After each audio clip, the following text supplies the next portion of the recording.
Hello everyone. आप सबको लगता है कि स्पोर्ट्स में सिर्फ वही करियर बना सकते हैं जो मैदान पर जाकर खेलते हैं, लेकिन आज मैं आपको उन करियर के बारे में बताऊंगा जो आप मैदान के बाहर भी स्पोर्ट्स के अंदर, खेल के अंदर बना सकते हैं। जैसा कि हम जानते हैं कि खिलाड़ियों को और भी कई तरह के स्पेशलिस्ट की ज़रूरत पड़ती है। तो अगर आपका इंटरेस्ट खेल में था लेकिन किसी वजह से आप खेल नहीं पाए, आप नेशनल लेवल पर नहीं जा पाए, तो आपके लिए एक बढ़िया अवसर है कि आप स्पोर्ट्स में दूसरे तरीके से अपना करियर बना सकते हैं। तो चलिए आज की वीडियो शुरू करते हैं। इससे पहले आपसे रिक्वेस्ट है, अगर आपने चैनल सब्सक्राइब नहीं किया है तो ज़रूर कर ले। तो आज हम बात करेंगे खेल मनोवैज्ञानिक यानी स्पोर्ट्स साइकोलॉजिस्ट के बारे में। क्या होता है ये और क्या काम करते हैं और ये प्रोग्राम हम कहाँ से कर सकते हैं, ये पूरी डिटेल मैं आपको इस वीडियो में बताऊंगा।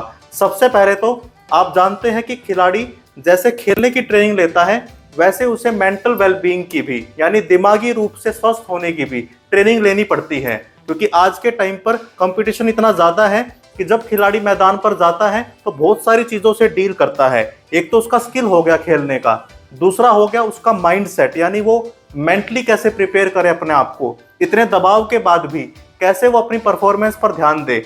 जैसा कि आप जानते हैं बड़े बड़े खिलाड़ी हर फील्ड में एक ऐसे टाइम से गुजरते हैं जहां उनकी परफॉर्मेंस ज़्यादा अच्छी नहीं होती। तो वहां पर क्या काम आता है? वहां पर काम आते हैं मनोवैज्ञानिक यानी साइकोलॉजिस्ट। अब मनोवैज्ञानिक बनने के लिए तो आपको पता है कि एमए इन साइकोलॉजी आप कर लीजिए या एमएससी कर लीजिए, आप मनोवैज्ञानिक बन गए।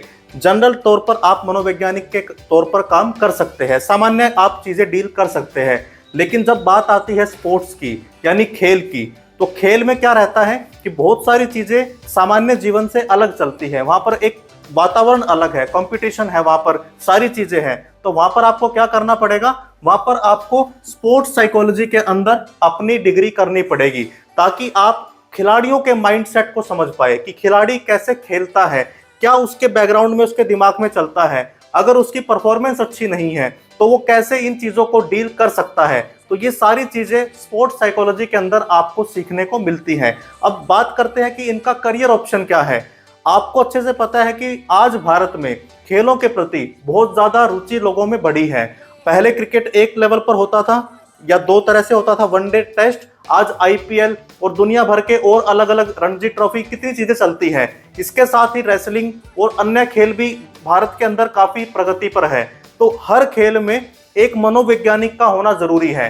और इस बात को स्पोर्ट्स मैनेजमेंट को अगर आप देखते हो, स्पोर्ट्स मैनेजमेंट का पूरा एरिया, तो वो इस बात को मानता है कि मनोवैज्ञानिक या कोच, मेंटल कोच जो मेंटली उनको कोचिंग दे, उनकी बड़ी आवश्यकता है। तो अगर आप ये अच्छे से कर लेते हैं, सिर्फ डिग्री भर नहीं, क्योंकि ये स्किल का काम है। डिग्री आपको एंट्री तो करा सकती है, लेकिन आप टिके रहोगे अगर आपके अंदर स्किल है।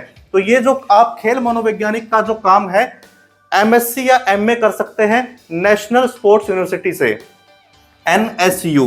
आप वेबसाइट सर्च करेंगे इनकी गूगल पर तो आपको पूरी डिटेल मिल जाएगी। वहां पर आप एमएससी और एमए है इनकी स्पोर्ट्स साइकोलॉजी में, जो कि ये मैंने लिखा है, और इसके अलावा एमएससी है स्पोर्ट्स कोचिंग में। तो दोनों ही एरिया आप चुनकर आप अपना स्पोर्ट्स में करियर बना सकते हैं। आपकी शुरुआत होगी धीरे धीरे, आप अपने लोकल एरिया में जहां पर भी आप रहते हैं वहां खिलाड़ियों को फ्री ट्रेनिंग दीजिए, वहां जाकर सेमिनार वेबिनार कीजिए, और उसके साथ साथ आपके लिंक बनते जाएंगे। और अगर आपका कोचिंग के बाद आपकी साइकोलॉजी का जो आपने काम किया था, आपने जो बच्चों को मोटिवेट किया था, अगर उसके बाद एक बच्चा भी अच्छा परफॉर्म करता है तो धीरे धीरे आपका नाम बनने लगेगा। तो ये एक अच्छा फील्ड है। एक तो साइकोलॉजी करना, एमए करना, वो भी अच्छा है। उसके साथ अगर आपने एमए कर रखी है, मान लीजिए आप वीडियो देख रहे हैं और आपने ऑलरेडी एमए साइकोलॉजी की है, अब आपके दिमाग में आ सकता है कि क्या हमें दोबारा एमए इन स्पोर्ट्स साइकोलॉजी करनी पड़ेगी? तो नहीं, आप डिप्लोमा इन स्पोर्ट्स साइकोलॉजी कर सकते हैं। तो इससे क्या हो जाएगा, आप उन्हीं के बराबर माने जाओगे कि आपको खेल का नॉलेज है। और आपको अच्छे से पता है, अभी भी भारतीय टीम के एक बड़े खिलाड़ी के बारे में काफ़ी न्यूज़ चैनल में बात आ रही थी कि उनकी परफॉर्मेंस उतनी अच्छी नहीं रही। तो आप सोच के देखिए, उन्होंने खुद भी बोला है टीवी पर आकर कि मैं मेंटली ज़्यादा अच्छा महसूस नहीं कर रहा था। तो वहाँ पर प्रोफेशनल की हेल्प आजकल हर कोई लेने लगा है। तो एक अच्छा ब्राइट फील्ड है।